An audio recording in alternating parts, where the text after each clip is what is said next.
And we'll welcome everybody back to the Independent Investor channel here, 9 o'clock on the dot, Eastern Standard Time here. We always cut through to the airwaves. Tonight, you can see a ton of invites in the community group.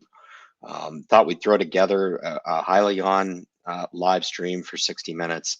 If we do end up having a robust group, which I expect that we will, if we don't, hell, I'll shut it off. That's no problem with me. But your setup is to glean 10 times the value from understanding my perspective about stock market investing. I found it interesting when Hyliion was catching a little bit of momentum just as early as last month in the market for no reason. People were kind of going crazy about it and buying the stock up, and it's always interesting to me how the situation is perceived to have changed so much now post earnings call, right? Billy, I see you there. The invite is there at the very first top of the thread. If you go up at the top of the community comments, you'll see your invitation there. You can take your time coming into the studio, and I'll see you pop in there if you're listening to the live stream, and allow you the opportunity to come onto the live stream this evening. It is open to the grander group. It's been quite a ride over the last 3 years, that's for sure. It's really been a ride in the grander market, and I think Thomas Healy expressed the overall industry concern and the slower pace to markets, which is not just owned by Hyliion independently. It's quite frankly being felt across the market. I think that real estate, as slow as it has been to really adjust itself to the higher interest rates, I look at real estate myself and I think things are absolutely just about as bananas as I've ever seen it. Certainly does kind of point me and motivate me off of real estate. It's a frustrating place to be right now. I know, talking about a couple of weeks in the market, we just had our second down week to cap off today.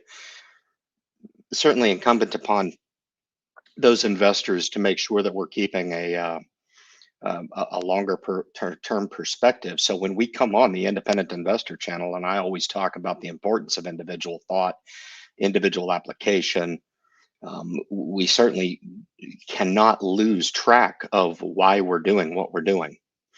Hyliion does not define my total overall portfolio. The message on the Independent Investor channel after 2,000 videos could be summed up in a very quick 5 minutes. As a matter of fact, I could give somebody the synopsis of the stock market investing that's going to work and have the greatest chance of turning out good value for you over time by just investing in the S&P 500 in a self-directed Roth IRA account for the maximum time that you can in your life. Invest what you can when you can, dollar cost average the accounts, and do so through the lowest cost S&P 500 ETF. And I don't care if that's SPY, I don't care if that's VOO, I don't care if that's IVV. That is the best way for anybody to invest in the stock market. That is the blanket application that I can provide. It's something that I not only preach, but I practice. But coming onto YouTube and declaring myself as an S&P investor certainly does not attract a lot of attention, and people consider it boring, and people look at the rates of return of the S&P, and they cannot justify an 8 to 10% rate of return in the S&P when there is some mystical place out there where people are achieving higher than average rates of return.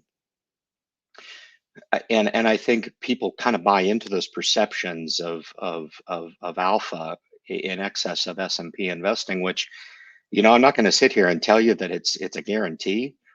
But if you look at the historical norms in the market, they've been able to really eke out quite a nice 8 to 12% rate of return, and really most of the ETFs which are the lower cost of the S&P 500 offerings that are out there in the grander marketplace, are going to turn you back a nice 10%. And that's been the historical norm in those. And I think people all too often that they would invest in the S&P for the 10% and not realize that, it's also a defensive play. So during a down year in the S&P, you're going to catch, perhaps maybe a down 2% year. Whereas, if you're trying to seek alpha in the market, you may find yourself down 25, 30, even more percent. And retail investors over time have done everything they can do to shoot themselves in the foot, prove to themselves their inability to invest. I don't mean to isolate retail investors. Institutions are stupid enough as well. Investing in its corest form is to do that. And I think it's incumbent upon those individual investors out there to look in the mirror and ask themselves, what does it mean to be an investor? Okay. Can I seek true diversification across a stock portfolio of 10 stocks? Right. If you're going to deploy the Warren Buffett philosophy of putting your best soldiers out there on the field, it becomes very, very difficult for a retail investor, somebody like myself who's been following financial markets since I was 15 years old. I'm too smart for my own good. In other words, I think I've got the knowledge to pick those 10 winners over time. And what I have learned and what I've been able to glean from that application and paying attention to what others do is that it is just about as close to impossible. I'm not going to suggest that people can't do it, and I'm not going to sit here and say that it is not possible. But I'm not really sure I understand a landscape and a social media community that dominate the focus on seeking alpha. And I don't really understand that to be the dominant application for a lot of people out there. I think a lot of people think they need to find that needle in a haystack. I think they need to, find that thing in the stock market that nobody else has already found. And what you guys need to realize is that all of the highest profile stocks have multiple analysts working on those stocks day in and day out. And I would presume that there are just as many analysts combing over the microcap space in 2023, because there is opportunity there, as rare as it might be. And I've known people that have actually invested in the microcap space and done quite well doing it. I have never met somebody who's won the lottery. I've met a lot of people who have invested in microcaps, and all of them had the same experience. They all at some point lost money, because you have to understand that game before you get involved. And in most cases, I think a lot of people need to understand the game enough to sit across from a YouTube guy like myself and just take my very, very simple advice not to get involved in that, because a lot of people are ill prepared, nor do you even want to entertain the idea that your stocks can go down. All right. It's easy to get caught up in the hype and think, man alive, I've got the next big thing. This is going to be wonderful when it goes to the moon. I can retire early and just lay on the bed and roll around in my cash in the nude. Right. When those things don't materialize and people realize, whoa, they're kind of in a hole and they have to rely on that exact same equity over time to get them out of that hole, it kind of becomes a futile game. And it becomes futile when people start to double up and start to triple up on the same philosophy. Okay. So I'd like to welcome everybody. It looks like we've got a pretty robust group in here. The invitations are at the top there. I have one special invitation out to one of the subscribers who's been with me a long, long time. He's welcome to make his way into the broadcast studio. I know he's probably kind of more on the bearish side and certainly is on the more disagreeable side. And I welcome that. I welcome that on the channel all day.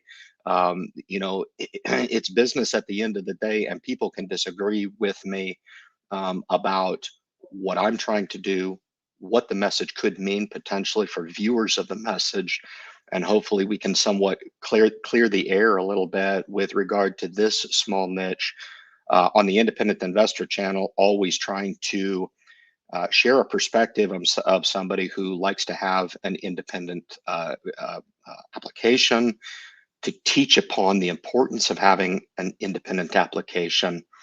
And when it comes directly to Hyliion, I see piling on all the time. It's crazy to me. This is a 3-year investment. That's it. Okay. If you feel like, based on an earnings call that was turned out, that if you watch me week in and week out deliver Hyliion message with the closest capture of the attributes week after week, I told you that my expectations were muted to negative on this. So me personally, I wasn't surprised to enter into the call and really have it as lean as I took it to be. Okay. Just up front, with just a little over 10 minutes of the live stream passed, I read the transcript. I watched the call. I reread the transcript. I rewatched the call. The Q&A session was telling. I've watched that one time. I recommend that you do that. That was the post earnings call on Hyliion's YouTube channel. I thought it was good. Some of the most interesting content that I saw turned out had nothing to do with either one of those pieces of content.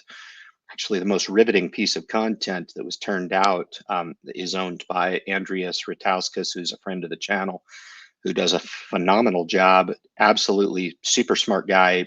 For both of those guys, Silent Alert and Andreas, they're both kind of in the forefront, as far as I'm concerned, for really trying to dig below the surface and kind of understand what's going on. But Andreas was able to share the learning at the Peterbilt Institute for people coming online, and sure enough, the Hypertruck ERX was right there on the front of the poster. Now, to tie into the earnings address about the Mod Center, this was mentioned on the call. It was mentioned in the transcript, and it was doubled down again on what I would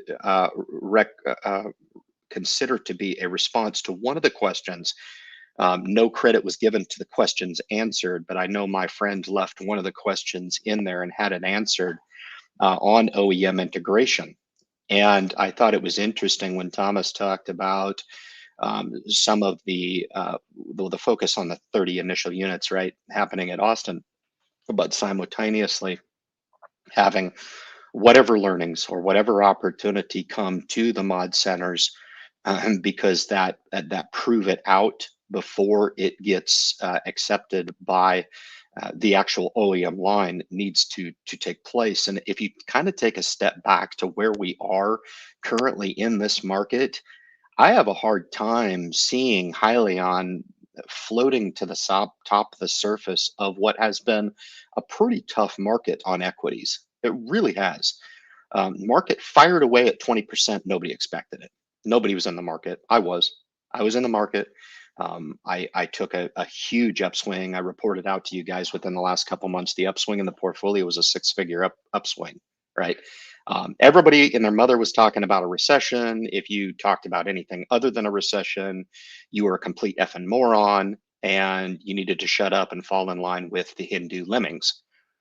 Now, if you weren't a lemming and you were an independent investor and you had your exposure to the stock market in the capacity that I have, you would have looked at those comments and you would have thought, well, we're inevitably heading to a recession. However, we need to hold true on our diversified assets. And what ended up happening, the market ripped.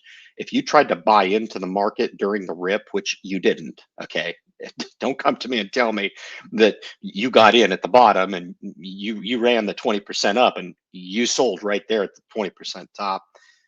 Really, each and every one of those efforts are futile if you're not willing to just buy and hold financial markets over the long term like I do.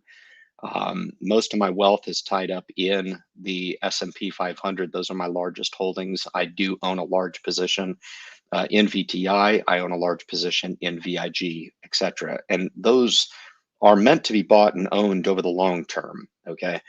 What does that mean when we bring it back to somebody like myself, who's got close to 30 years in investing, who is taking a speculative stab to the tune of about 5% of the portfolio? There's another holding, really the top of the iceberg in the corporate account that I also chronicle on the channel that I'm very, very bullish on, and that is Aduro Clean Technologies. Those are really my two flagship speculative plays now, very, very different in what they are trying to do. I would suggest perhaps maybe somewhat similar in industries in that they're looking to solve a problem right now that, look, whatever side of the fence you're on with regard to global warming or the like, I always just divert back to a philosophy of, look, I think we're in a time where here in 2023, I can sum up the green movement, if you will, which I do not consider myself in that class.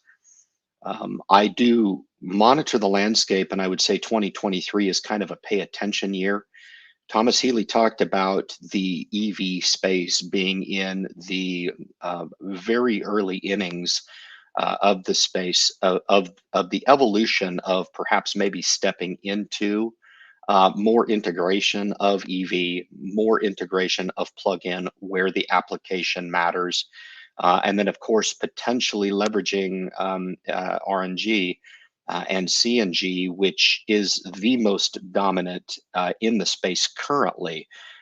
Doesn't want to be provided a lot of credit there. I think the zero tailpipe emissions, as sexy as that sounds and as politically correct as it sounds, the best piece of content on Twitter this week goes to Silent Alert, where he very elegantly broke down the expected cost of diesel and talking about the California emissions that are going to be coming on. There's going to be some real shakeup over the next 5 years, and my money and my bet is that that shakeup is going to create some life-changing opportunities. Okay. I'm one of those rare YouTubers that come on. I share what it is, what I do. I've been accused of a lot of different things. I will tell you the God's honest truth is that I have sold Hyliion one time.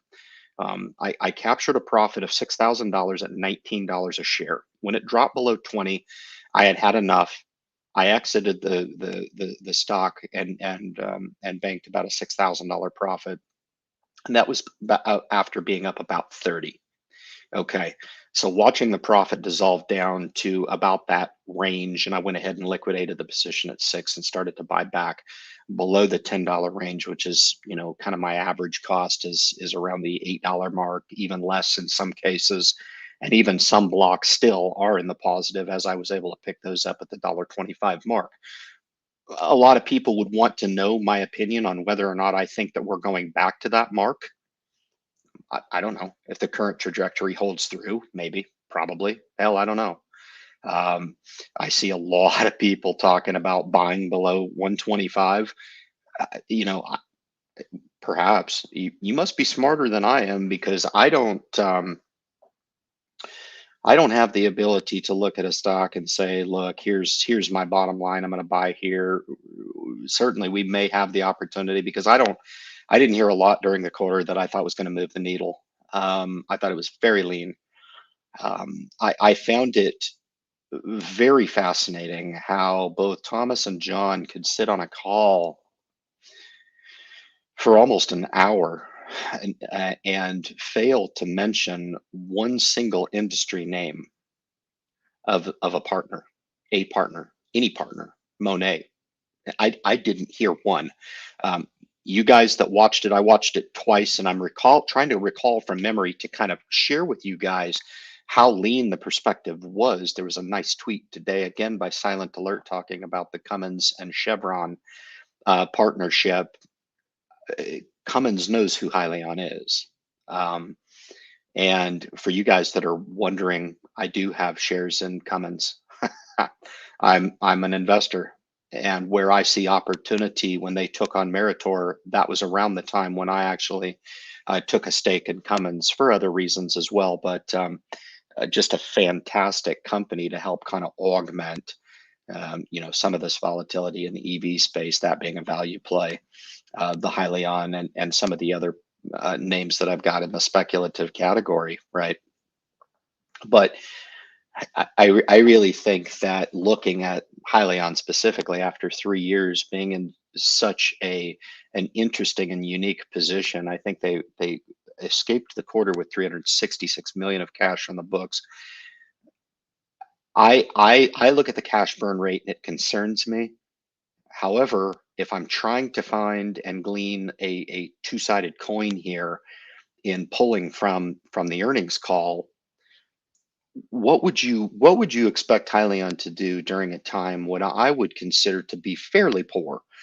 Now, John did allude on the Q&A that last year was even tougher for the supply chain, and even kind of hinted at maybe some of that relief here in 2023. In other words, it wasn't as bad as last year, which it seemed really bad last year.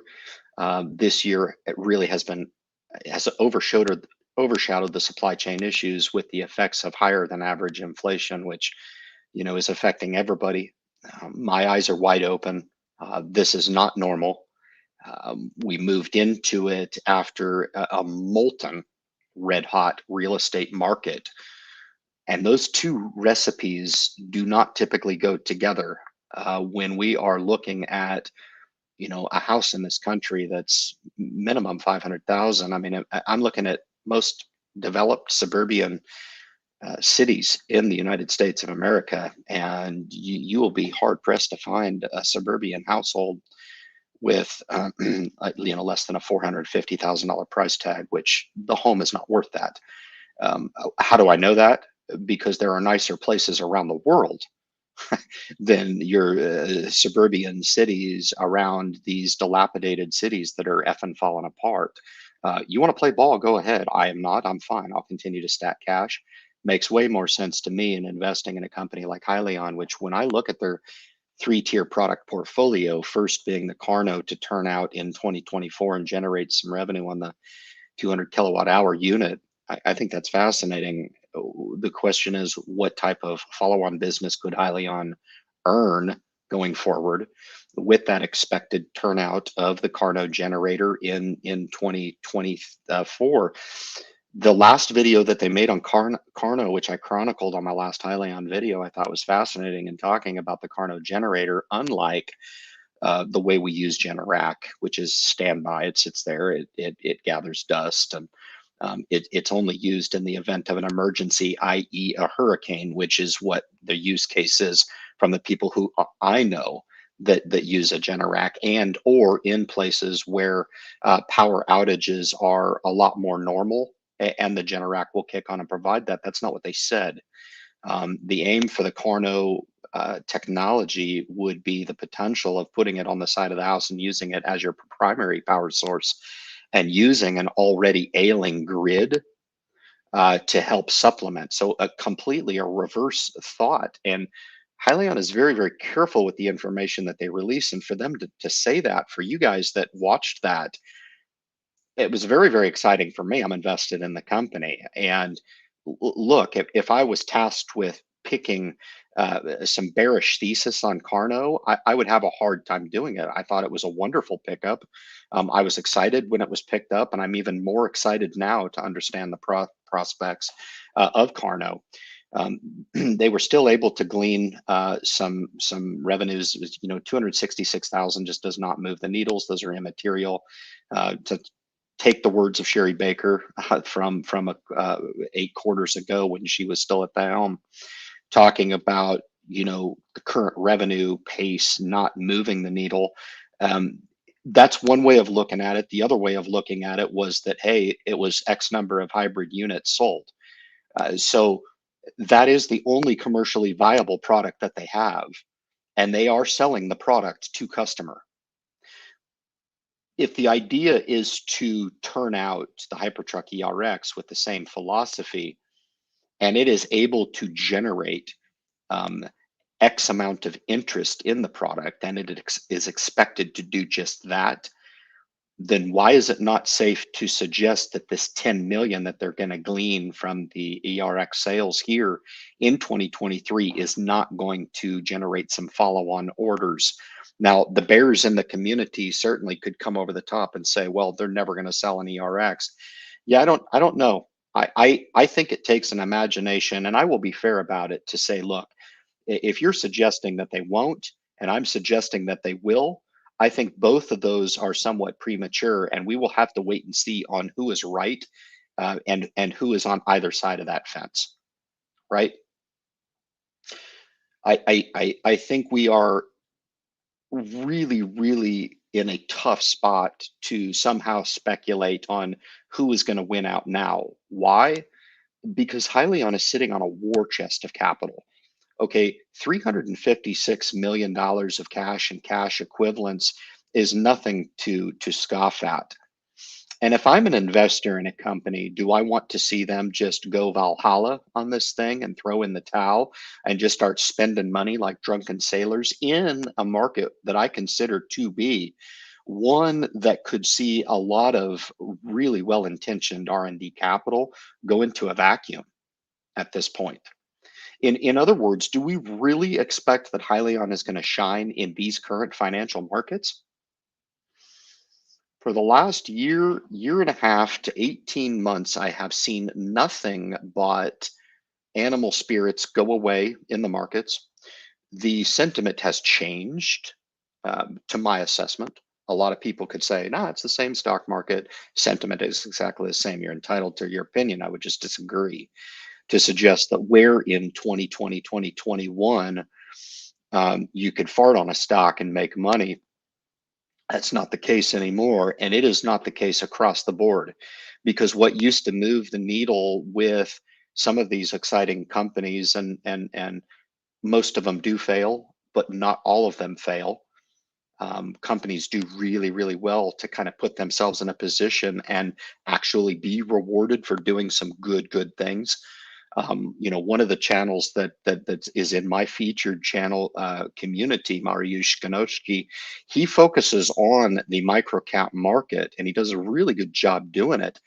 And I cover some of the other companies that he's involved with, and he's very sharp, does a phenomenal report, does a fantastic job of due diligence on these companies, and I'm seeing some of the phenomenal work that's being turned in. And Voxter is the one that's coming to my mind, that is trading for 11 cents, and are expanding margins every quarter, making killer money, are trading at 1.6 times, something just crazy anemic, and have really increased their business posture in the eyes of a stock market that would have their stock recessed to an anemic 11%, 11 cents. I come back and I look at a company like Hyliion, and people would suggest that it's going below a dollar, going below whatever. Could that happen in these financial markets? Yeah, based on what I'm seeing from the microcap market, and its insistence on disappointing and almost, dare I suggest, making it an uninvestable arena, which typically it has been. We just went through a pocket where I think a lot of investors got lulled to sleep, where 18, 19, 20, 21 was really just a fart on a stock and make money. It really was. It really was. And some of those dollars that were made just frivolously is now kind of on the other end of the spectrum, where I'm nary of finding anybody that's catching any type of prolonged momentum in stocks. Even companies like 𝗋𝑎, which I thought that move was ill-fated. I thought that the Hyzon move was ill-fated. And quite frankly, in fairness, Hyliion benefited from that move in the interim as well. And I didn't think there was any reason whatsoever for that move either. And so when those short-term moves, we think, okay, we're back in the black here again. Let's kick some ass and put on our seatbelts and ride this thing to the moon. I really think that you need to focus your thought process and look at the alternatives out there. The alternatives being, look, if you own a piece of real estate right now, congratulations. I had lunch with a guy who said, look, the only reason I live in Brooklyn, New York is because I bought 44 years ago. And my one real estate purchase has made me a millionaire, right? Um, is that possible here in 2023 to get wrapped up in real estate, from my perspective, with the amount of capital that I'm working with? Yeah, I don't know. I'm not one of those that's going to play ball. But is it suggested that you take your capital and put it to the sideline in cash? With the inflation rate running as high as that it is, every 12 months that goes by is a losing proposition for you. Investing becomes more of a survival technique, and more of a necessity rather than a luxury, when we're looking at the current environment now. Even as lean as I think the potential for returns on the S&P could be a little bit muted, where they were extremely bullish from 2010 to 20. Entering into this new decade from 20 has been really atrocious. And dare I would acknowledge that 2020 was a horrible year for obvious reasons. I still think we're suffering from the ramifications of that. In reaction to the Hyliion quarter, I think that there was a lot of negative reaction out there, and I have to be very, very careful in getting caught up in some of that. I don't know if there was certain people who were awaiting some sort of disappointment tweet or some sort of anger at the company. My natural reaction when I watched the call and I read the transcript was one of neutral to negative reaction. It's exactly what I said that it would be. I didn't see anything leading into the quarter that would suggest that they were going to come and blow the doors off this thing, and they didn't. They didn't. But as I sat and I listened to Thomas Healy, I got a message of sincerity about where the company currently is, taking what they consider to be necessary steps to preserve capital at the current juncture. And you can look at this however you choose. Okay. I've often said through the channel, I'm not your father. You don't, you can get some coaching and mentoring, but at the end of the day, this is about independent thought. And dare I suggest that you will have to derive your own opinion about the companies that you invest in or not, Hyliion included. Okay. I give away the goods. Nobody wants to hear the goods. Everybody wants to hear that sexy approach to stock market investing and not, not pay attention. We're about 30 minutes through. That is my honest reaction to the call. I want to try to open it up. I did drop some invitations in here, guys, for some invitations that I sent out myself. One is for Billy. I'm just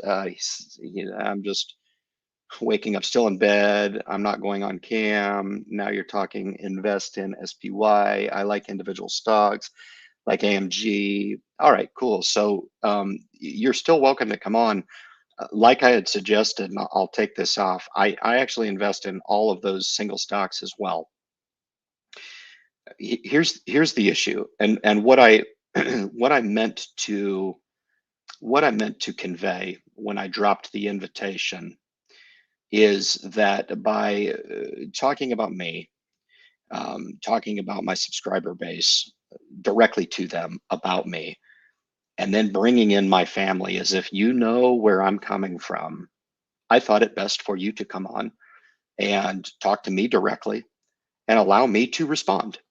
Because we can all agree, I deal with this in the business world all the time. When I send an email, sometimes the intent of the email is missed, right?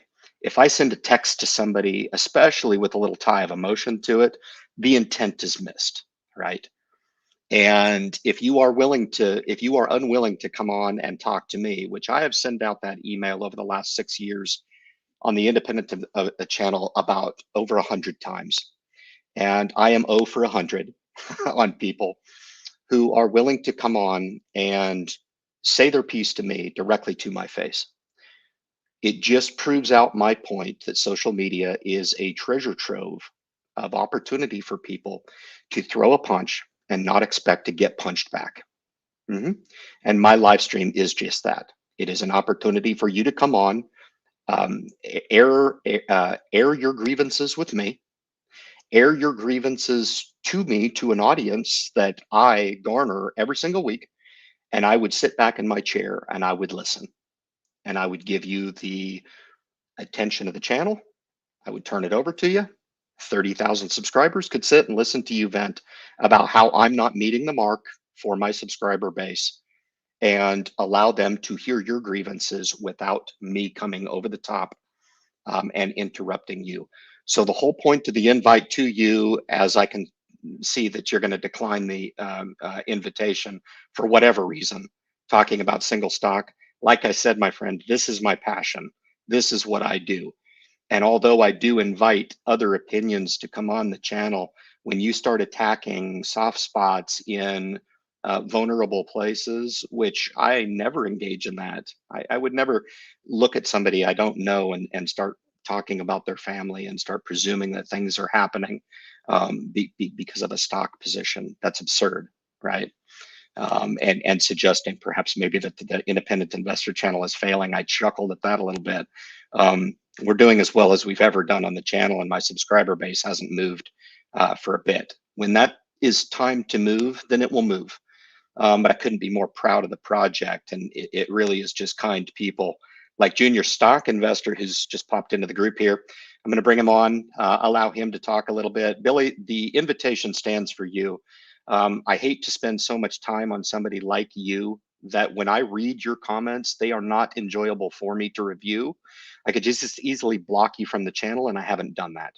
And in very, very rare cases, when people are over the top, which you are not, to be blocked from the channel, I extend you that open invite to come on and convey to my audience your grievance to me. Good evening, my friend. What's going on, man? Great to see you, Junior. You got me okay? Yep. Can you hear me well, Ryan? Yeah, man, I can tell you. You got some new equipment or what, man? You styling. So this is well, this is my trucking headset. So this is the Nice. well, at the time when my wife thought I was gonna go over the road, she bought me this for Christmas, and luckily I didn't have to go over the road. I work daily delivering alcohol, so I deliver Sam Yeah. Boston beer, I Yeah, man. deliver all the liquor, Diageo brand. I'm only saying this because I am looking at the stock. Even though Sam Boston got crushed when it was at a high a couple years ago at 1200, I think it's now at the 300s. But Yeah. I want to thank you for allowing me on. I'm sure you were supposed to have somebody else on. Hopefully that gentleman comes one day. It's good to have open Yeah. dialogue, especially with differences. I don't know why people get so much feelings with individual stocks index. It's like we're all here for the same purpose, to build wealth, and I don't understand. It's the I stock think has no feelings, guys. Just to let you know. I would think with the amount of mistakes that I've made, and I think I know a thing or two about investing, and with that have made mistakes. And good on me for coming on and showcasing those mistakes, just like I am showcasing the successes. I will just be honest and suggest that some of those successes are holding long term. I mean, you just rode Facebook all the way into, I mean, were you comfortable at 125 with your conviction? I mean, that takes guts. And now with this last blowout quarter of Facebook, right, with Meta systems that, back above 300, and all of the price targets got adjusted to surpass that old all-time high. You make money in the craziest of ways, and sometimes we don't focus on those passive dollars that are being made. My dividend portfolio pays me dividends. Just got another dividend payout today. Those little money machine pieces that contribute to the collective whole sometimes gets missed a little bit, and we get blinded by you know a 2 week run in the market that's perceived that the sky is falling and all that stuff. I just look back over the long term, Junior, and I try to share with people that I think the key ingredient to investing is just to do exactly what I said. If you want to invest in key stocks, you've really got to look to hold the long term. If you want to invest in those passive ETFs over time, you really need to put the time in, because you're going to be really disappointed if you're trying to get it in the finite and win in the stock market short term. It's really difficult to do. Oh yeah, and the best thing is to be consistent to what you're doing, right? Because I think the problem that people have is, if you don't do an individual stock, or if you don't do like a passive ETF like VOO, that you're missing the point. And what I love about investing, it's your own game. You are the driver, right? you are the batter in your own strike zone. So what it means is like, no matter what, just be consistent. What I love about you, Ryan, you're always consistent. Ever since I've met you, since the pandemic, right? We go back from 2020 when I Yes, sir. first came on. Like, you've Yes, sir. always been consistent. The reason why Warren Buffett is a great investor, because he's always been consistent. And there's a great quote that he says that you can have 1,000 people agree with you, doesn't necessarily mean you're right, and you can have 1,000% of people disagree with you, doesn't necessarily mean you're wrong. All you have to know is your data. If you know your data, you know who you are as an investor, you have the research, like you mean when you mentioned Meta, I was down 60% back I in know. November. I saw I saw negative 10,000 in my Roth IRA. I didn't even bat Yep. an eye because at the end of the day, I stayed true to myself. Now I'm up 53%, and I'm not even jumping up for the moon because it's a long-term hold, right? It's not something I'm going to Yeah. cash out, and I'm just going And to let it ride.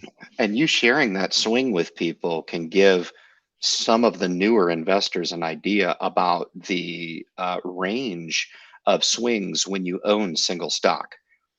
It is very difficult. And my example about trying to put together a 10 basket stock of the best stocks that are going to be the best over the next 40 years is really, really difficult. It's really difficult. The S&P 10 years from now, the S&P 20 years from now, 30 and 40 respectively, are going to be so much different than the S&P from 10 years ago, 20 years ago, 30 and 40, right? So if you look at that from that perspective, you're like, you know what, Ryan's right. I can have a diversified program for the entirety of my life. And so when the Twitters come along and when the Teslas come along and they're added to the S&P, and or companies are removed from the S&P, it's always making sure that I have the best exposure to the large cap representation of the US stock market. It just makes sense. And it takes some of that. I have known you for a while and I know you're capable of dealing with those swings, Junior. But if we're going to talk frank, a lot of people are not. And nor should they be expected to be when we're looking to build wealth over the long term, right? All we want to do is just share the opportunity with people to understand the power of wealth building over the long term and to give themselves the best chance, right, of being in the driver's seat at some place down the line. And if we engage with people and tell them, yeah, sure, the success rate is going to be very, very high if we take 1,000 independent investor patrons or 10,000 or 100,000 and we turn them out in the marketplace and that success ratio over the long term drops significantly, where all we had to do was just suggest that they get the best diversified exposure, lower those costs and put them in that Roth IRA. That, quite frankly, Junior, is the best secret to stock market investing that I can share through a social media platform. No doubt about it. And if I can give anybody a suggestion, maybe not necessarily people in the live chat, or could be, or somebody, maybe somebody may know that might be afraid of it in the market.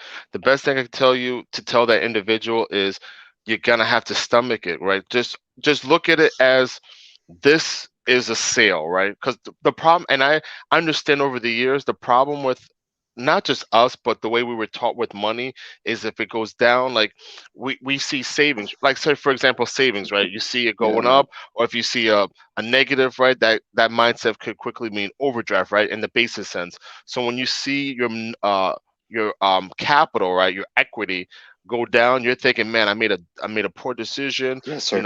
I didn't time it right, because you obviously we can never time it, but you have to condition yourself, especially with individual stocks, not so much um, index because or ETFs, because you do have to ride with the 500 stocks, for Yes, example, sir. the S&P 500.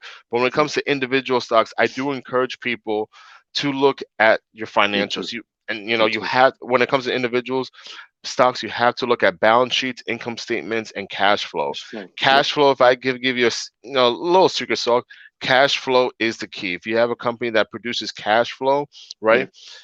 Free cash flow, right? Obviously, Wh- free Where cash flow.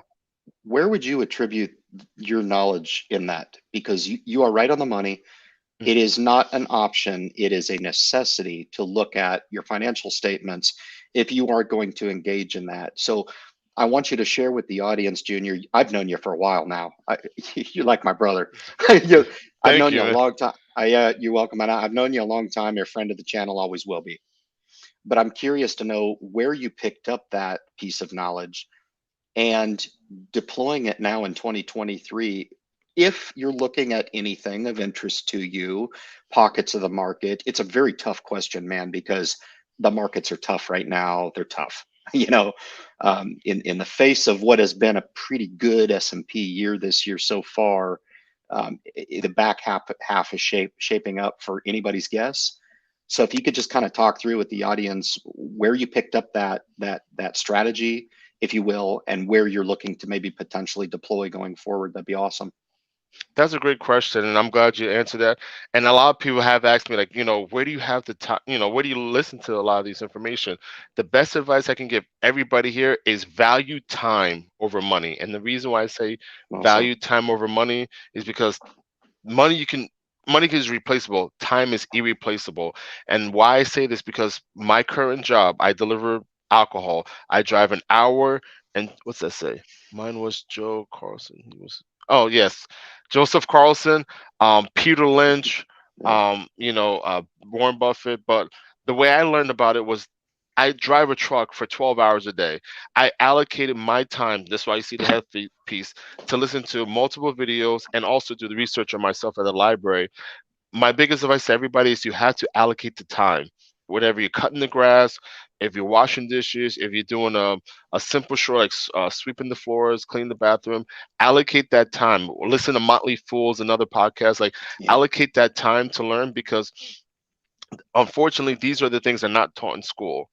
And if you can find the time to learn this, I'm telling you, folks, that's what helped me out. Also, the second thing I would say is, when you get sick and tired, if you get sick and tired of working 60 hours, 65 hours a week, you only see your family very bare minimum, right? Weekends, right? Even at night when you come back from work, for me, it was always like 4 hours. And I don't want to continue that in the long term. I'm 37 years old. Yeah. I'm gonna have a newborn in September. So, little boy, I can't Man, wait. there's Little gonna be boy. a junior to the junior. Yes, there's gonna be a junior to junior September 20th, and the first thing, Give I'll congratulations to Junior, man, in the comments section, man. The family's growing. yes, The yes, the family's growing. family is growing, and I told my wife the biggest thing, I want to be a present father. I want to teach my son all. There's Hmm. no limitations to whatever he can do. There's no limitations. I cannot wait to open up a UGMA account, the uniform minor gift account for him. I cannot wait. And I want to show him that there's so much beauty in this world. I know there's a lot of news with negativity, and I understand that, and they're not wrong. But if you get outside the TV, if you get outside that box, there's so much beautiful in this world, and I can't wait to show him that. And I owe it to him to show him that, hey, there is another side. There's another side of just working your ass off 65 weeks. And I tell you, folks, if you that's the second part I mentioned, you get tired of working, you're gonna find a way. It's in you. You have to find a way, folks. And I'm just telling all of you guys, even though I don't know you guys personally, you Yeah. can do this. Don't listen to anybody that says you can't do this. As a truck driver, I'm 53% in Microsoft, 56% in Meta, and I just allowed time. It wasn't just smarts, but it's just allowing the time and putting that work in and putting that time in to learn. So If you don't mind me asking, Junior, a couple questions about your employment, because I will just segue. Part of my success as well has not only been my steady job, but my upward mobility within my current job, as well as the ability to contribute to an employer sponsored type of program. Do you have those opportunities? If you don't mind sharing, because I think a lot of people, they look at employment and they kind of scoff at it. I have a hard time. I'm 45. I look at the younger generation. Younger generation is so smart. However, there's sometimes just a lack of just pursuing the old ideology that hard work pays off. And it does. It does. It's something that'll stay with you the rest of your life. It's an ace up your sleeve if you have that ability to bear down and grind, to put in those 60-hour weeks. You can do it. I can do it. I've been there too, brother. I have. But I think to speak about the employment benefits, but to also offer, I've been very, very blessed on the business side of it. Now, over 6 years of the Independent Investor channel, it's still evolving to whatever it is it's turning into, and I'm very methodical about watching the project grow. But I can tell you that not only the employment piece but also the investment piece and then the business piece kind of creates a three-headed monster, as opposed to just doing what you alluded to, and that's using your own physical body to go and turn in the hours, because that gets old, man. I'm with you. Yeah. I'm right with you. Can you speak on that a bit?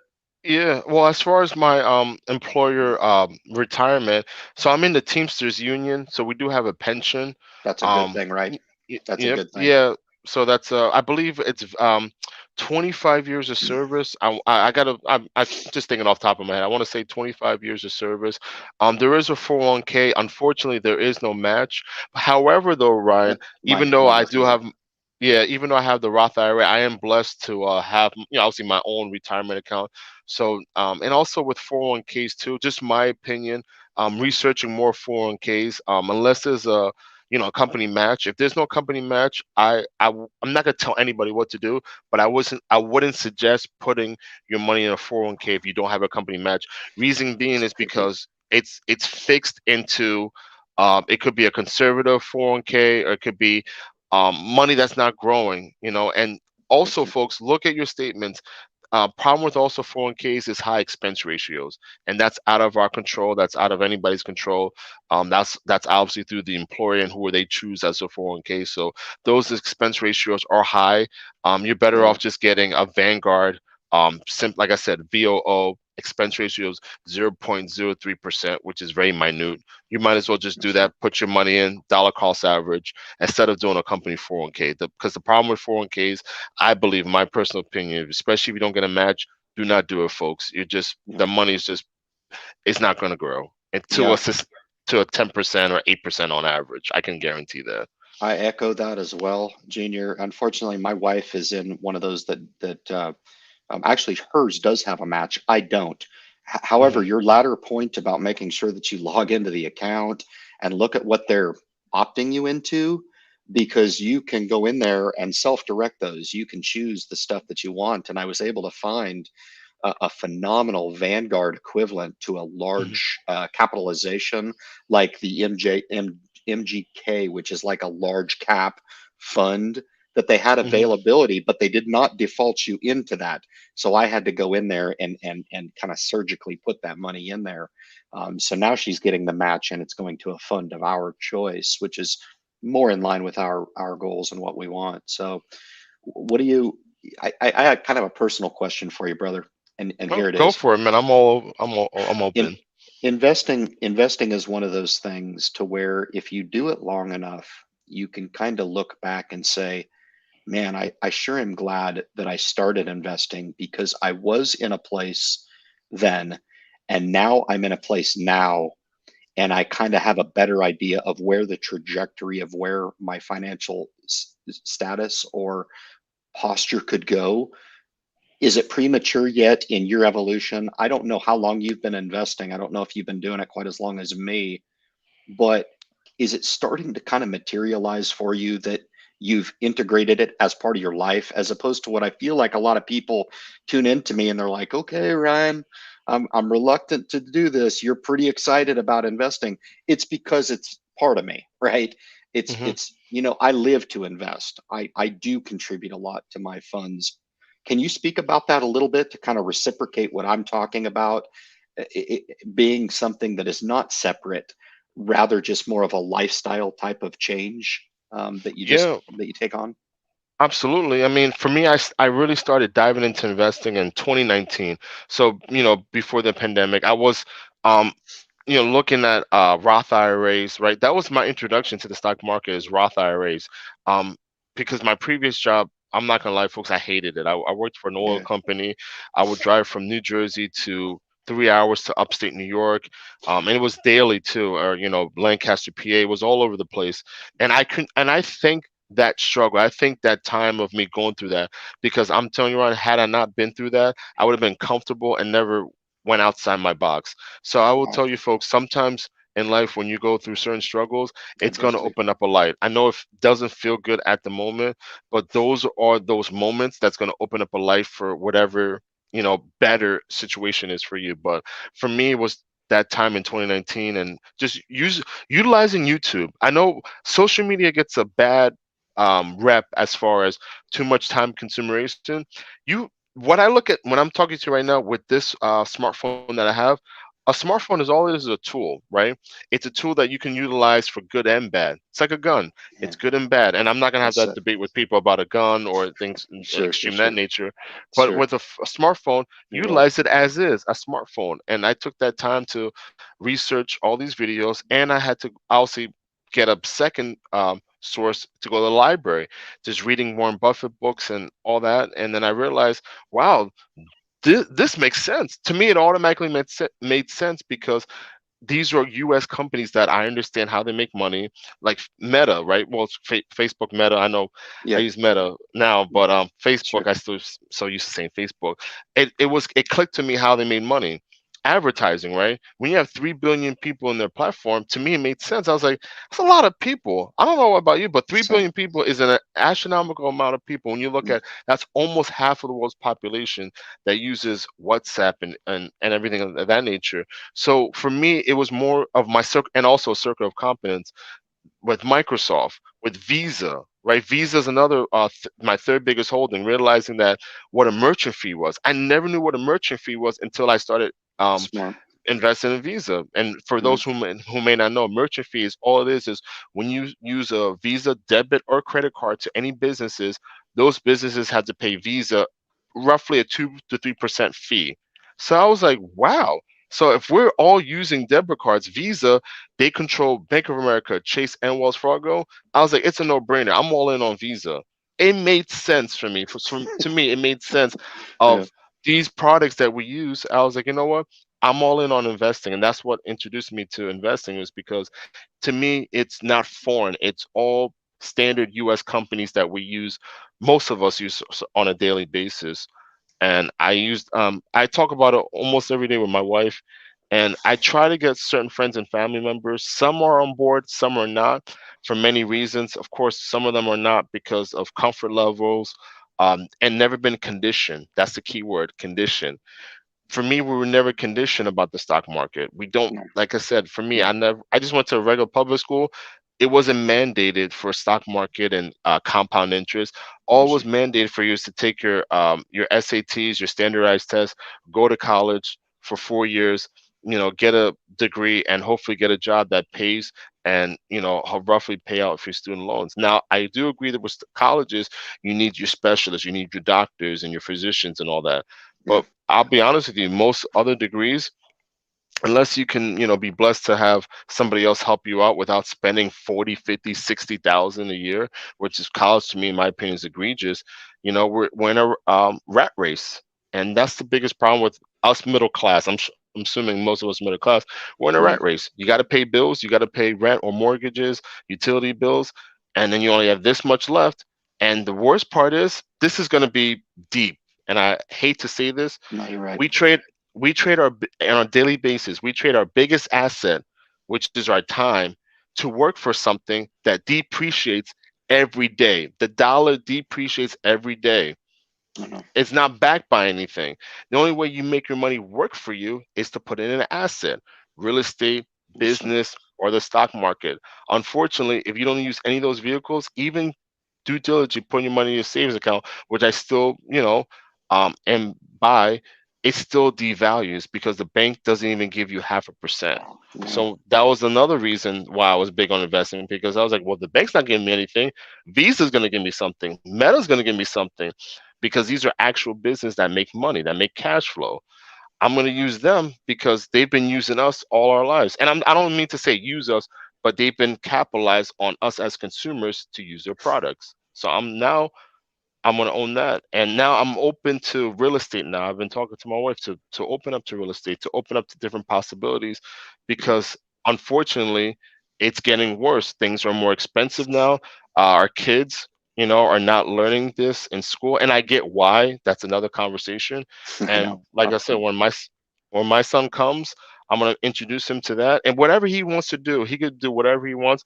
But I want to make sure that's in his cornerstone, so he doesn't never have to feel like, man, Dad, I can't do this because of finance. Yeah, Because for that's real. where we trade our biggest time for money, all of us, and it's the time now to take back our time in the future, now and in the future. Now you and I'll wrap up, and then I'm gonna kind of Okay. wrap it down a little bit, Junior. I'll say this, man. First, again, congrats, and let Ashley know I said congrats. I'm super I stoked for will. you guys, I'll man. definitely let him know. Thank you, man. When you take on, and I don't know if you're from generations of investing. I am kind of the start of the generation of investing. My mom and dad, not so much, very Mhm. loving, but they just weren't into it. You will see, and I hope this upon you, my friend, is that you will find that once your son arrives, that you'll transition in your thought, in the investing being a little bit easier, because you kind of understand that you can instill those values in the next generation. It's not just about you anymore. It makes it a little bit easier. And I will say this in closing, for what you said about starting investing in 19 and being where you are now in 23. Hopefully you are experiencing in some form or fashion that dollar amount. Doesn't even matter. It just matters about the program being a pledge to yourself, not being 100% a slave to the system. You talked about it. It's almost like looking at it, and whatever dollar you have there is more of a pledge to yourself rather than this monster that we work for every single day. I couldn't even imagine being 45 and still being tethered to my job. I'm not getting any younger. What's to suggest that I'm not going to incur some sort of an ailment? But my financial status allows me a little bit of peace of mind with the freedom that I can potentially look at and say, that represents freedom to me. It doesn't represent a big pile of paper. You know how I minimize sometimes on the channel Yeah. and talk about it that way, but it represents so much more. And I think in your case, it does represent that not only multi-generational type of perspective, but also that pledge to yourself that you're pursuing financial freedom. And I think that's super important. I'll give you the last word, Junior, and then I'll circle back and kind of wrap up this live stream. Oh yeah, and like I said, before I say this, thank you again for having me on tonight. I really appreciate it. Yeah, like you said, it's everybody has a goal, and everybody has a different goal. And for me, I never judge anybody for why they invest. People invest for financial freedom. People invest to send their kids to college. People invest to buy, a bigger home or material items. Travel. People invest so they can travel. Whatever it is, stick to that because at the end of the day, you owe it to yourself, folks. At the end of the day, unfortunately, no one's going to give it to you.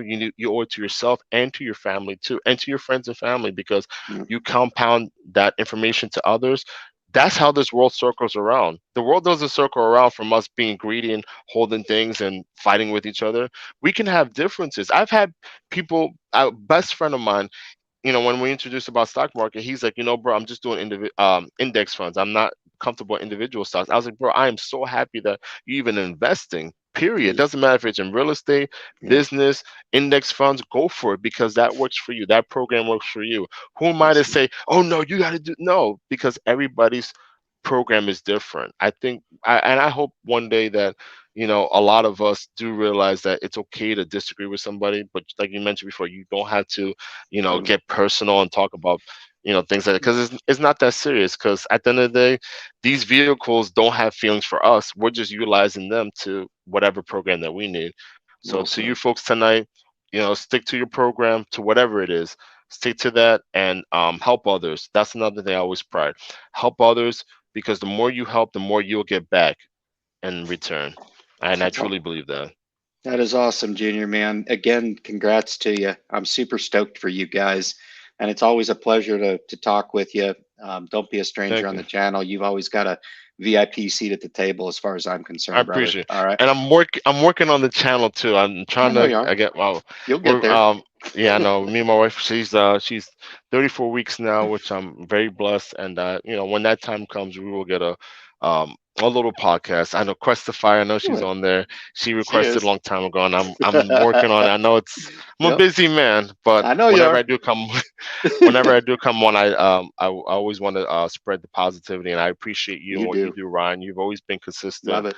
and those are the people I respect. Somebody that's always consistent like you, and I hope that you and your family okay, and you know, blessings to you, man. Really do, man. All is well. You're solid, Yep. bro. You are too, man. Same to you, and congrats, and we'll talk at you soon. Thanks, Junior. Oh, Be well. Be thank well, you. brother. All right, Good later. night, man. Later. Thanks to Junior, man. That was great, and congratulations to him and his wife. That's fantastic. Cool to get those check-ins. Anyway, I want to circle back here. I know Everclear Boy put something up here that generates some thoughts. Certainly, my take on the Hyliion earnings, and I'm going to stay on for a bit. There's 40 patrons in here. There's invites in here. You're still welcome to kick on as long as it's riveting. I'll stay on. I have no problem. I did promise to deliver a 24-hour live stream, and I will do that when Hyliion reaches my goal. We're about 1.37% toward that goal, and eventually I think we'll be there. But my take on the Hyliion earnings call was that it's getting near crunch time for Thomas. I think that's a fair assessment. I think um, it started last quarter for me with the crunch time and the discussion from John about, at least acknowledging some capital savings. I will say this: 366 million is not going to be spent frivolously, and to suggest that there will be no return on that value. Look, guys, I understand that we are probably still a few months away from seeing the first iteration of the Hypertruck ERX in the hands of fleets. However, it is inevitable, and we will get that first look.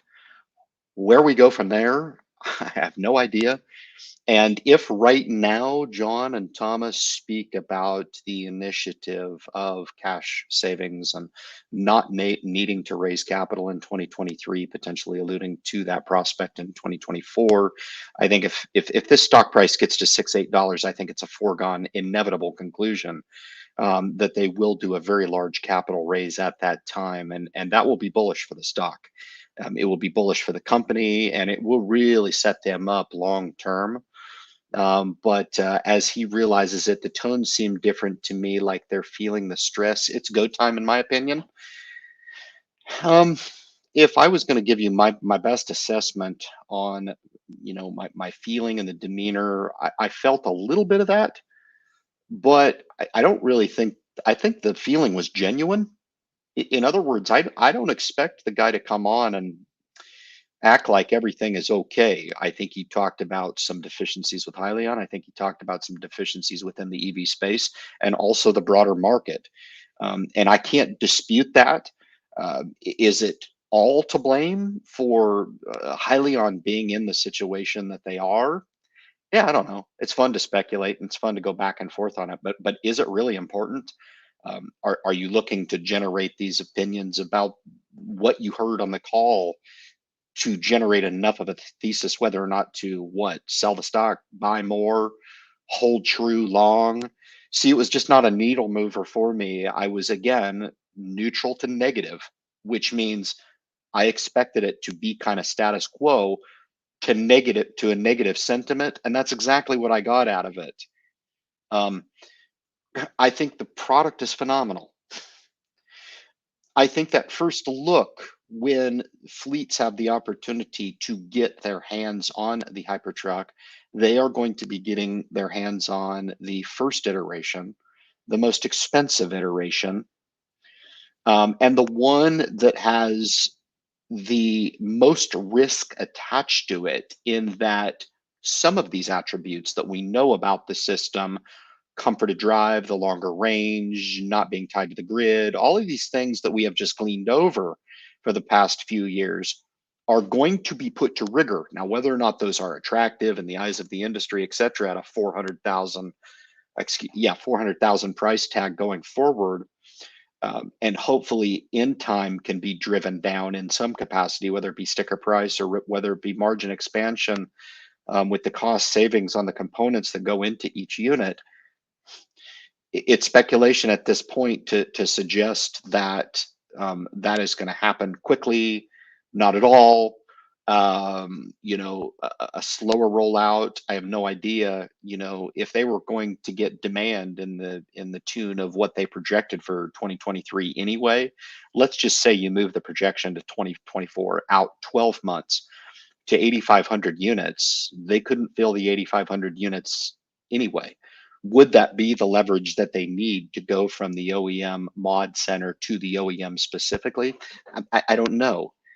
Those are going to be the types of catalysts that we're going to need to move the needle here.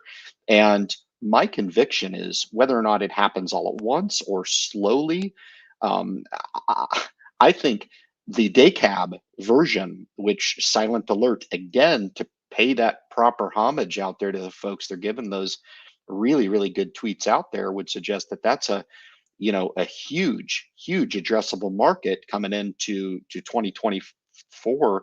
And when those day cabs are availability, that's just going to open up another product SKU for Hyliion. Wonderful. They could have just as otherwise not said anything about a day cab version at Investor Day, and we would be nary a privy to that initiative from Hyliion based on what they are hearing from the industry. And again, I kind of read between the lines a little bit with Hyliion in that if they are sharing that information to the extent that they have shared that, I would expect that at any given time in the future, we will see an iteration of the day cab. My friends, this is what you own shares in, okay? And I am sorry that it's painful to look at a stock price at whatever it is, but the investment or the pledge or the fund token or the Hyliion coin or whatever you want to call it, whatever form that you want to call it, times the number of fun coins or shares or whatever the hell you want to call it, is investing in this first iteration, this first look at a product portfolio that I'm excited about. I'm excited that in 2024, that Karno stationary power has the ability to be put on station and actually generate power in the way that it does. I think the world needs it. I think we are a stone's throw away from really starting to see the Hypertruck ERX iteration in the hands of fleets. I can kind of understand in going back and monitoring the last 6 months, the way that I have framed it to be, and that is the ice age, forgive my pun, but it has been just that. And if I go back and I look 6 months, at any time during that 6 months, if Hyliion gets an order for 8,500 units or 2,500 units or 250 units, does it really move the needle in knowing what we know now about how difficult the last 6 months has been? Or is it more interesting to look at the next 6 months and what it could potentially mean now, having really just survived through this lean time and allowing things to kind of be spread out a little bit, to spread the wealth across the fleets in a little bit, because I just don't think we're in a time right now. There was a comment here from K Trash. It was awesome to see you, my friend. Thanks for coming on. Personally, don't like Poncer's response to Mark Delaney regarding the 2024 ERX rollout. Pivoted big time, transitioning into Karno, cranking ERX out in masses is not a priority. I'm paraphrasing.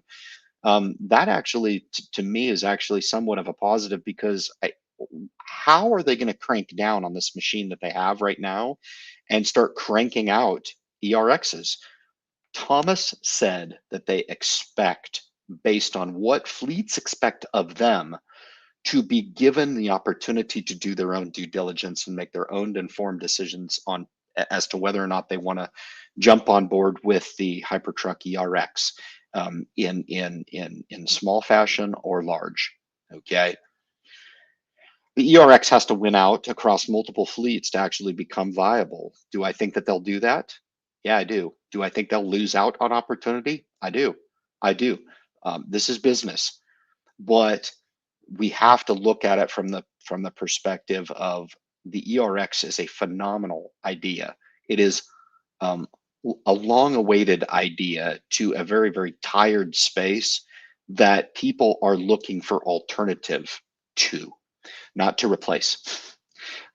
That dialogue is just hilarious to me. We're more inclined to keep the status quo with diesel than we are to entertain the idea of augmenting the fleet with LNG, or excuse me, with CNG, RNG, with a pipe dream right now, no pun intended, of no pipe emissions with hydrogen fuel cell, right? Right? What is going on right now in the Class 8 space? We are burning diesel. 97, 98, 99% of every truck you'll ever see out there when you're driving on the freeway and you're driving by trucks are diesel. I'm in the middle of Manhattan. Today I was just downtown Manhattan. Diesel. Diesel. Right downtown in the city of love that just projects to be the all holy environmental stewards of all things, right? But in nature, that's not what's going on. That is not what's going on. So it speaks to the total addressable market of this opportunity. Will they replace? No, that has never been the game. The game has been to augment. And where the Hypertruck ERX fits, I believe that it will find its place in the industry. And I think it's going to be really exciting once we start to get some validation that fleets are across the board enjoying the attributes that have been displayed, not proven out up to this point. I think it's going to be really, really exciting to have that duplicated across multiple fleets. I think it's going to be awesome. All right. Very cool stuff. Got Proper in the house, man. Great to see you, Justin. Good to see you, my friend. Thanks, Junior. Congratulations again. Fantastic. That was really cool. That was fun. 24-hour stream. Have to switch to an energy drink instead of bourbon. Perhaps. Perhaps. Don't underestimate my talent. God, people would be so bored. Could you imagine the timestamp on that I'd have to do? Good grief. Very cool. Andy's in the house. Very disappointed currently, although I will hold to 0 if need be. Part of the merit behind that statement is unfortunate, necessary. Disappointed? Yeah, that's an understatement. Look, if it's all 100% Hyliion's fault, okay. If we're partially to blame as investors who put undue reliance on information that was put out there with the intent to deceive, I don't know. Look, if you're that upset about it, go onto the sec.gov and submit your complaint. I just submitted my 4th complaint yesterday. So, you know, you can come on to the independent, and I'm a nobody, right? Collectively, what type of pressure could we put against, just to take a look? Just to take a look. Is it okay to come out and just lie to investors about what their potential is? See, my big problem with Hyliion is quite simply, they're still working on CARB, NHTSA, and EPA certification, that of which they knew at the time they put out those original projections and knew they couldn't meet it. They lied to the public with the intent to deceive. There's going to be bulls that really, really don't like that statement at all. But to your point, Andy, these are the types of things that I am disappointed in when I entrust my dollars with a company that generated a lot of hype based on the same product that we talk about today that is closer to finalization, but that timeline never had a chance of materializing as early as they projected it to do. And I hope the SEC looks at it. You guys think I'm joking? This is part of the reason why, I'm not involved anymore with the Neon Green group anymore, because it was suggested somehow that by my nature of sharing that information, which suggests somehow that Hyliion would have recourse to put a gag order on me. That's not how it works. Okay, that I'm not under scrutiny here. They are. And by nature of me submitting that through the claims fraudulent claims channel, I believe it's really just the reporting tool on the SEC. You'll see it. It's about 3/4 of the way down the page on the very first page. It's a 1-page submission, and you can do that at your leisure. Okay, I've already done it. I'm not saying to do it, but if you feel so inclined, that's going to get the regulators' attention right there, or not.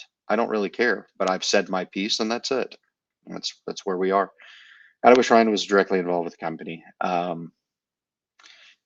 don't know if I would consider me indirectly. I don't think I've ever done this much work free of charge for a company only to have zero reciprocation at all with regard to the body of work that I've put in on the company. And I don't know. Maybe there's a reason for it. I don't know. Good point. Slow route rollout is likely a good call. I mean, I don't know. They're playing with fire, right? They don't have infinite cash, right? I hope I'm right. I have a feeling I am, in that a company's ability to be nimble. Nikola, they burn money like drunken sailors, man. And it's like, yeah, sure, let's just continue to dilute. And now the stock's retracing again. And I don't understand. I don't invest that way. I'm not interested in that. I still own Nikola calls, and that's fine. So I'm an investor in the company. I can, but as far as looking at the strategic direction, you can't have it any more different than Hyliion and Nikola and HYLN with regard to what they're trying to do. We'll be pleasantly surprised to see how the story unfolds. Perhaps maybe it's the smartest thing that they could ever do to get a little favor in the market and still be sitting on a nice hoard of cash and be in a little bit better position in 2024 with maybe some stationary revenue coming in, the 10 million to be booked. Hopefully that can generate some follow-on revenue. I mean, is it hard to suggest that they could go from 10 in 2023 to 25, 50? You know, $50 million. I mean, you're talking about almost half against the CapEx in 2024.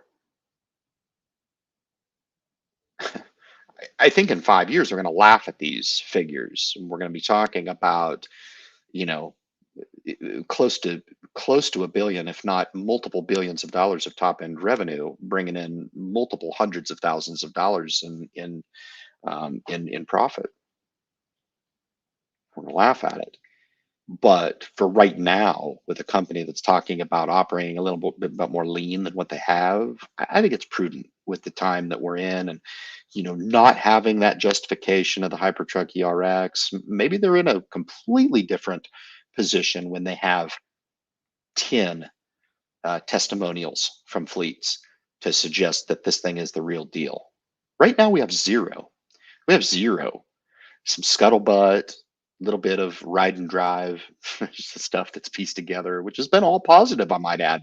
I don't mean to take away from what Hyliion has been able to generate up to this point through those outreaches and ride and drive events, and generating some interest enough from fleets enough to have them declare an order in the public marketplace. I think that's going to generate some churn. I really do. And if we're talking about closing out 2023, with a $10 million bill on the top end revenue, that's just starting to introduce Hypertruck ERX revenues. 2024, you've got a full year. We've burned up 2 quarters, nary having any contributing ERX revenues to the first 2 quarters. Okay. So if I just take the latter two, quarter 3 and quarter 4 for 2024, and expect that that is going to follow through and remain stagnant, that's 20 million for 2024. That's on the low end of my projection if we just hold true, right? So you can see how the numbers can really start to accelerate. And look, a bullish thesis for me is this: if we can get out of 2024 with a stock price that is recovered marginally, $6, $7, $8, giving Hyliion the opportunity to raise capital, as well as look at a top end projection of 25 to 50 million, very positive. Can they do it? Well, they've just declared to you in the open marketplace that they are going to close out 2023 again, void of 2 quarters of ERX revenues with 10 million top end. This will be Hyliion's to fumble. The product is fine. I don't think Hyliion operates from a perspective of a guy. I don't look at him and think this guy's over his skis. If anything, some criticism, if that's a fair word to award to Thomas Healy, is that he's too defensive. He's too close to the vest with information. It could be the greatest card that he ever plays as a young CEO, and we are not even privy to what it is that he knows behind the scene and is choosing to be somewhat hush hush about it now during what I consider to be one of the most fragile times of the company. The product is fragile. It's not validated, right? It's not even certified yet. Karno technology is yet to be proven out, right? We have a pretty good indication that, that product is going to be kind of a game changer in the stationary application. We know the EX product is being sold. Whether or not I would dub it a successful product or not is yet to be seen. But I'm really trying to be fair with my assessment when I sit back and I am really trying to glean the delivery. I'm always impressed by John Panzer. Always phenomenal. He says some really cool stuff, which speaks to his experience, which I think does help Thomas. I know there's some people talking about Thomas Healy stepping down, and do I think he's overcompensated? Yeah, I'm in that camp. I deal with CEOs of companies that do generate revenue, but they're incentive based, so they're not going to sit there and scramble eggs for their crew while they're making x many millions of dollars per year, and the company can't even generate that in way of revenue, right? But things change. I get it anyway. Appreciate your insights, Ryan. Bulk here with 11,000 shares at 438. Well, you got a better cost average than me, my friend, and that's a good thing. Look, if we can't get this thing above 438, then what the hell are we talking about, right? It'll be for naught. And I have a feeling that both me and you will be fine going forward if that ends up happening. I don't see that happening. But I think it's really too premature to start to throw in the towel on this deal. It feels like it'd be fun to throw in the towel because I felt some of that frustration as well after the call. It was very lean. It was a very lean call, in summary. And Cyrus is in the house from Australia. Very cool. Great to see you, my friend. Thank you so much for your time. I appreciate it. Karim is in the house. The next quarter is going to be key. Hyliion claims that they will be rolling out their 30 ERXs, and feedback from every company is going to be vital. One of the smartest comments that I've seen come through the feed tonight. I do agree. I don't put that much weighting on one quarter. If I was just going to give you my opinion on the statement, Hyliion claims they'll be rolling out the 30 ERXs. I guess what I heard from that, and I wish I would have had more color around the 30 slots, it really didn't appear to me as if those 30 slots are filled. Hate to be an asshole, but that's what I heard. And that's what disappointed me the most, in that you couldn't just come out and say, look, this fleet's getting 2, this fleet's getting 1, this fleet's getting 3, this fleet's getting 1, this fleet's getting 2, this fleet's getting 2, this fleet's getting 2, this fleet's getting 2. Was that really that hard? I didn't get that. What I got is that we were going to be working toward filling the 30 slots. If I missed something, please tell me. But that's what I gleaned from it.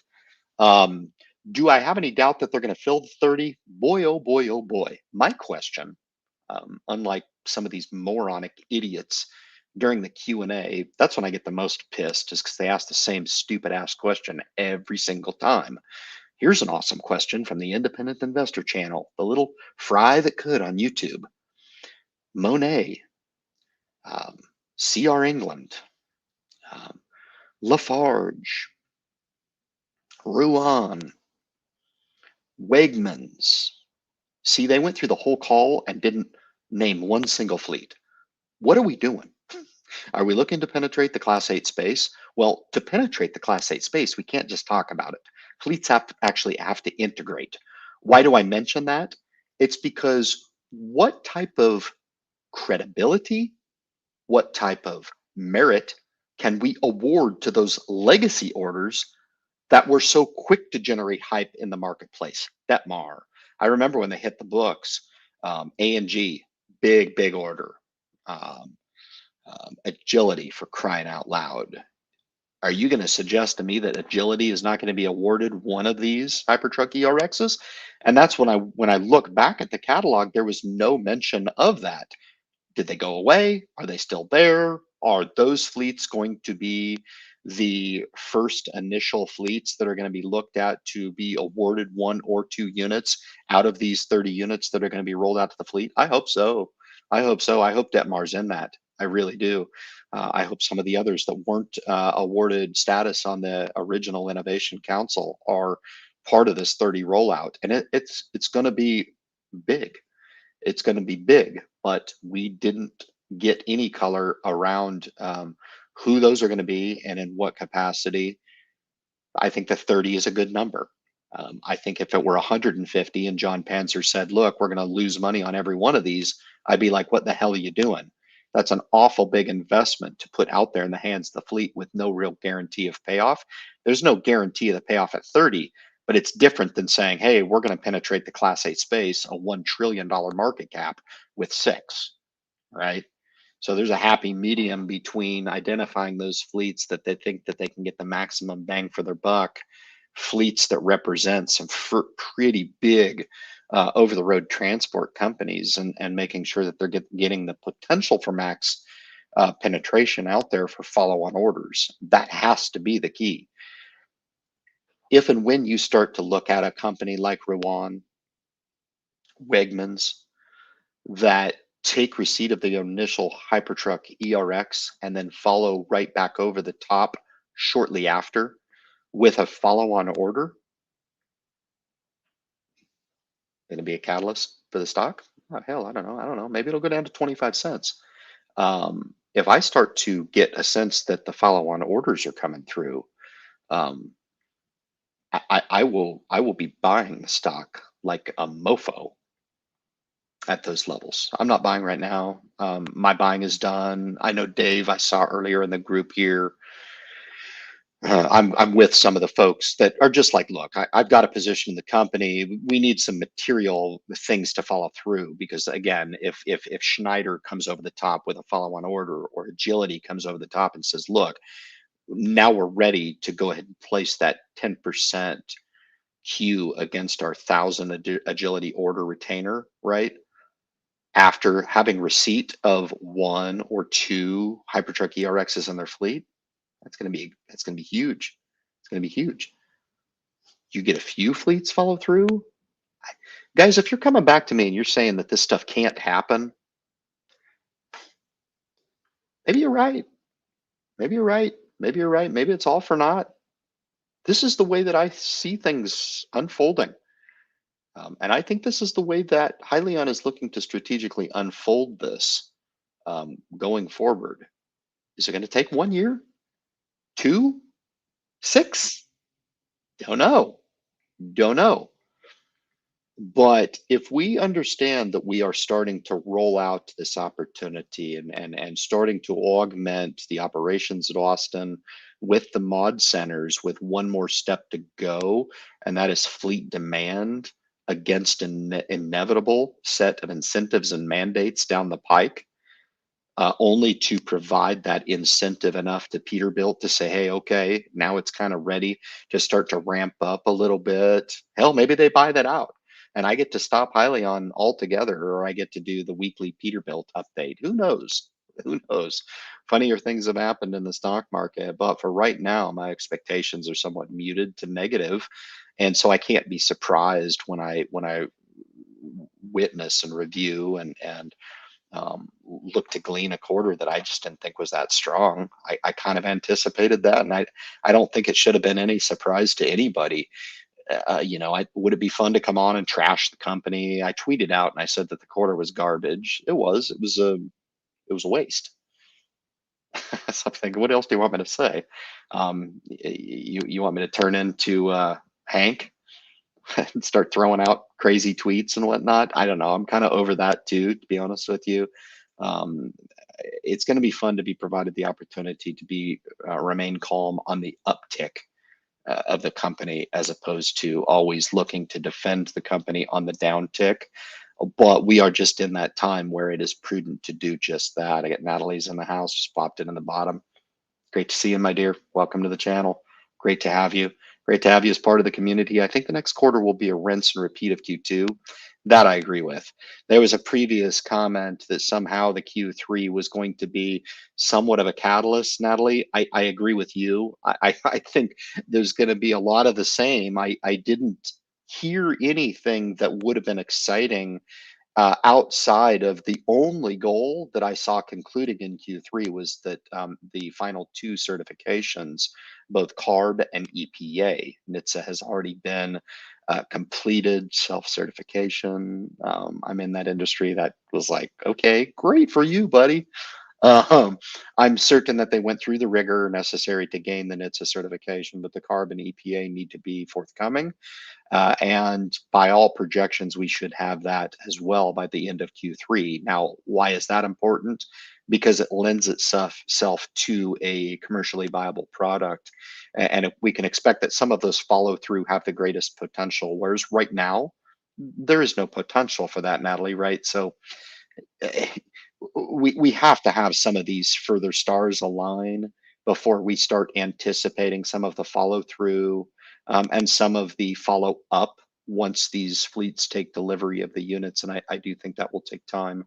I do. I think knowing what we're going to close out 2023 with, I would chalk up Q3 and Q4 all the way to March of 2024 as being kind of the next look and the potential melting of what I have considered to be the ice age over the last 18 months to 24 months has just been pretty lean. I think we can all agree on that. Thank you for your comment. I really appreciate it.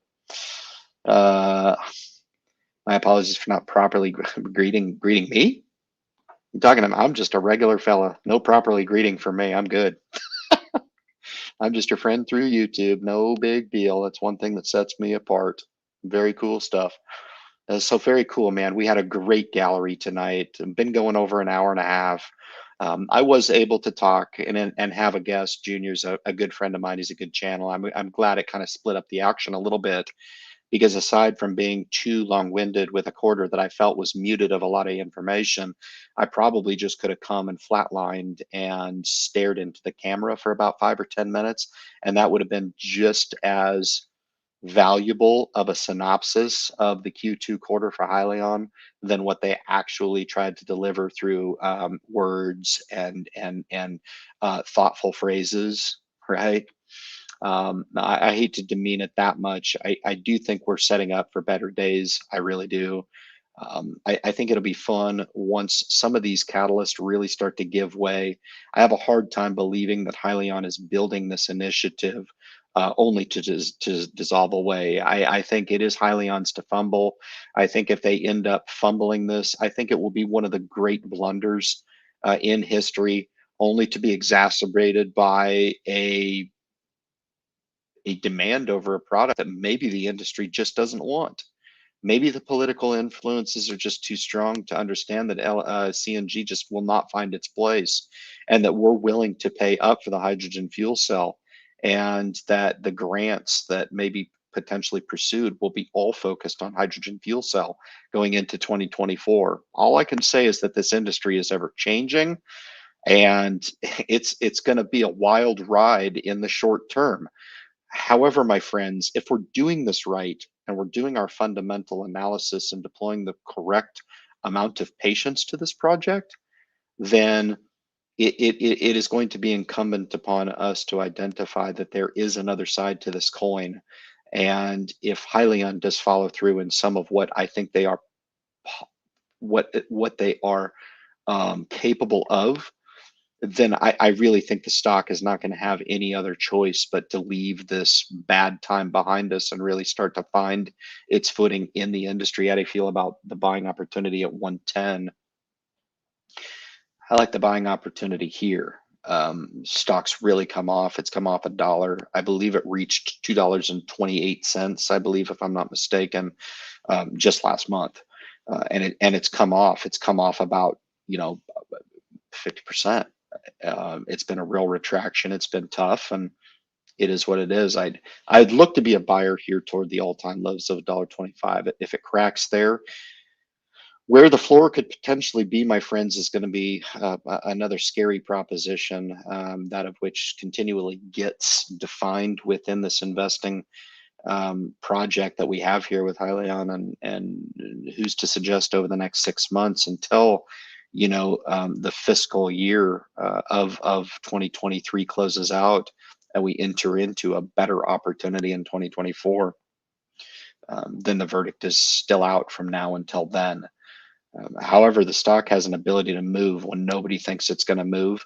So I would caution you, James, against trying to play this thing and get too cute with it. In other words, what's the real difference between buying it at 110 and 137 or wherever it is now? Right, right. So, I think the further it gets toward that all-time low of $1.25 is a nice line in the sand. I think it's a good one. And I'm continually monitoring. I'll look to buy more in the stock as it comes down, but I'm being very, very, very patient with any new share blocks that I'm deploying at this point. I appreciate the comment, my brother, and we'll end it on that, my friends. Thank you so much. Been an awesome live stream, very enjoyable. I was glad to offer the additional 40 minutes of content to you. Every now and then I do that as a give back. Very cool stuff. I will be coming out with a specific Sunday Hyliion video. This was just a special treat to devote to the live stream. I love doing it. I can continue on, that's for sure. But we didn't have any visitors to the channel tonight. I was expecting to have a little bit more of a gallery. No problem. I handled it. Thanks to Junior for coming on. Appreciate you guys. With that, we will sign off on the fastest 60 minutes on YouTube tonight, a little longer for sure. We'll be back next Friday to offer what I feel like is a very fun project, a live stream. If you like the content, subscribe, leave your comments at the bottom of this live stream. And thank you for tuning in with me, guys. With that, we will conclude. We will catch you next week. Later, guys. Cheers.